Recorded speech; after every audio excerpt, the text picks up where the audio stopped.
Infinity Chamber. Yeah. Where'd that come from?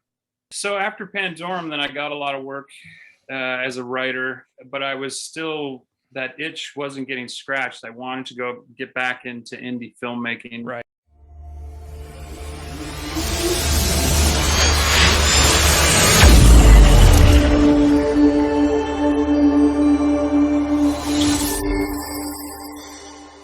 Right. And I needed to do something. I just knew how the machine worked.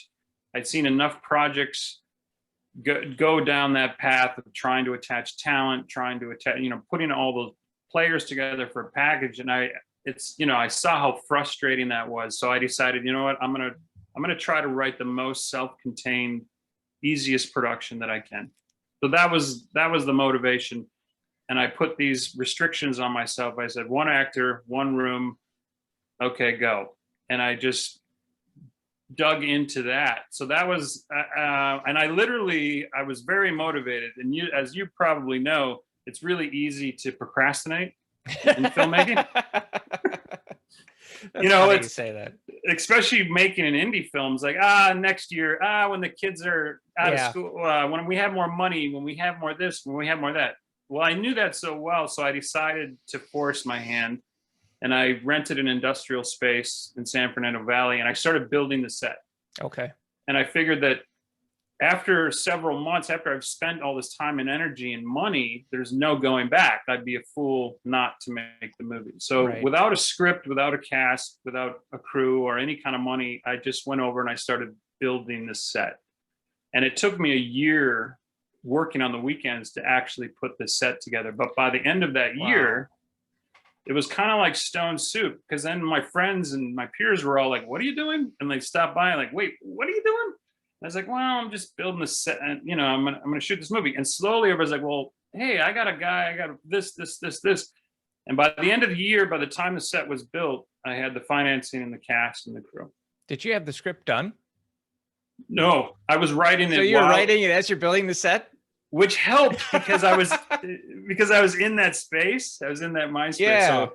So when I look back, it's like I spent as much time in that room as the character did in the movie. So I think it kind of worked creatively. But, that's pretty amazing. I mean, I love the film. Thank you. I'm going to jump back on you just for a second. So when you said initially with Pandorum, you had initially written that Con Air script, and then you cannibalized parts of that script and then created Pandorum. I've done that myself. I've written like garbage scripts, and then I said, this is terrible, but this is a cool scene, or this is a great character. And so I think cannibalizing a script for any writers out there is a great idea. You don't just have to hold on to the Holy Grail. You can cut it up, break it apart, and steal from it. So with absolutely with Infinity Chamber, super low budget, how long did it take you to make this film? I don't know, actually. When I think back, I know it was very unorthodox. So we shot sections of it. We shot for a while, then we stopped, and then I edited and tried to figure out what I needed. So we did it in sections over, I don't know, a year. Okay. A bigger one. We did one big section, then we stopped. A few months later, we shot for another week, and then I saved sections of it till I was done with the edit. The whole part with Fletcher coming in through the vent, right? Because I was gonna try to get a name in that role, since it was an easy something I could do in one day. So that section was shot a year later. So it was all kind of this piecemeal thing that happened over a year. So Christy wanted me to ask you, because she loved the film too, and she's also a huge fan of Pandorum. So she wanted me to ask you, was the process delayed over that year-long sequence because of budget? Or were you trying to acquire more budget, or was it just working out the story? It was just, a couple reasons. One, it was kind of liberating creatively to not be locked into, okay, you have 21 days, get everything you need, and then we're done. Wow. I was like, you know what? Why does it have to be that way? So I was like, I want to shoot for a little while, and then the other thing was that because me and my wife were doing everything, we needed time to prep all that stuff. Okay. Building all the sets, building all the props. we were it. So I couldn't like tell a team, okay, I need this by Thursday. So we had to build all that stuff. So we needed the time, but I think it was a great experience creatively, not being under the gun. Oh, we're 2 days behind. Oh, we only have till 5 o'clock. It was very relaxing. Like, it's okay. I'll just get that. We'll do that next week. That's We'll do absolutely that next week. amazing. Yeah. So it frees you up creatively. It Yeah, takes that time crunch pressure off, and then you just kind of sit there and you can just kind of be in the environment and then allow the environment to inform the script, which absolutely. that blows my mind. It's a really cool approach. I still can't believe that you and your wife built all that stuff. That just it blows my the, only, mind. the only obviously the problem with that is you need a crew and cast that is willing to do that process as well. Yeah. That's, the fact that I had Chris Kelly was monumental. To be able to stop and start. That's, most actors would probably not be interested in that process. But Chris was actually the person. I knew him before we met in an audition for something else. And I sat down and I told him my idea. And I was like, this guy in an automated prison, da da da. And he was like, let's do it. And I was like, oh, okay. And then he was the inspiration that got me started to go start building the set, to start putting those pieces together. And so that was a big thing, and having the right people. He was so great in that part.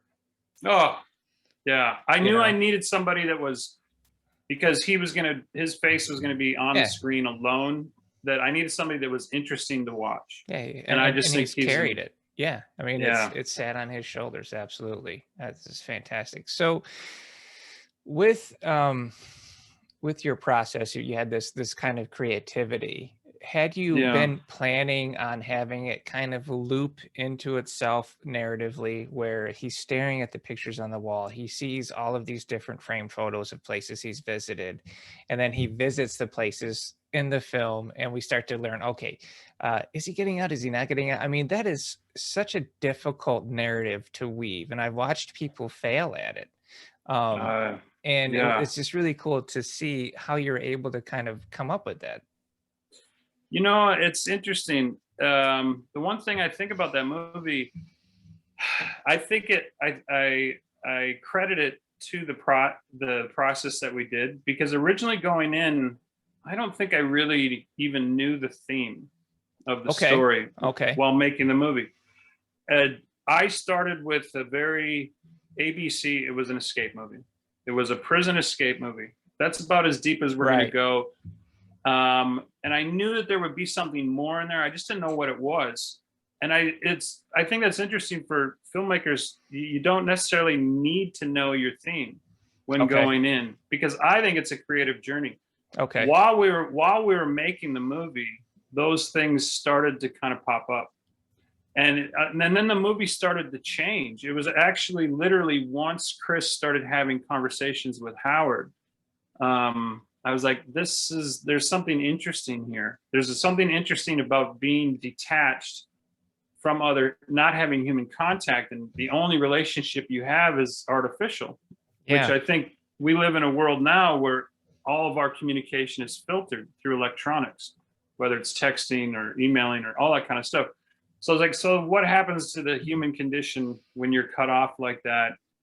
And so those things kind of grew while we were making the movie. And the fact that he has really two artificial relationships. Yeah. One with Gabby, who is a figment of his imagination created by the system, and Howard. And it's really the same relationship, but there's a different agenda between them. So it's those things kind of came to the surface while we're making the movie. I mean, just listening to you talk about it is awesome. I mean, because really what you've done in your process, from my interpretation, is you brought the art, right? Because screenwriting, filmmaking, there is a structure to it. It can almost be like baking a cake. You know, you have the recipe, push it in for 21 days, and there you go, right? And then you can add some icing and special effects on top and make it pretty. So there is a lot of that there, like structure is a thing, but it sounds like you wanted to take a step back and just kind of let that art flow through the script and discover the story as the story's happening, which is one, exceptionally brave to be able to do or that. foolish. There's a certain set of, there's a level of hubris there. Right. But then be able to do it and be able to accomplish it, and to discover the humanity through the filmmaking process is awesome. I mean, it's brilliant because it came through. I could tell, like, you found the humanity, you found the theme, and then you leaned on the theme, and it showed out throughout the script.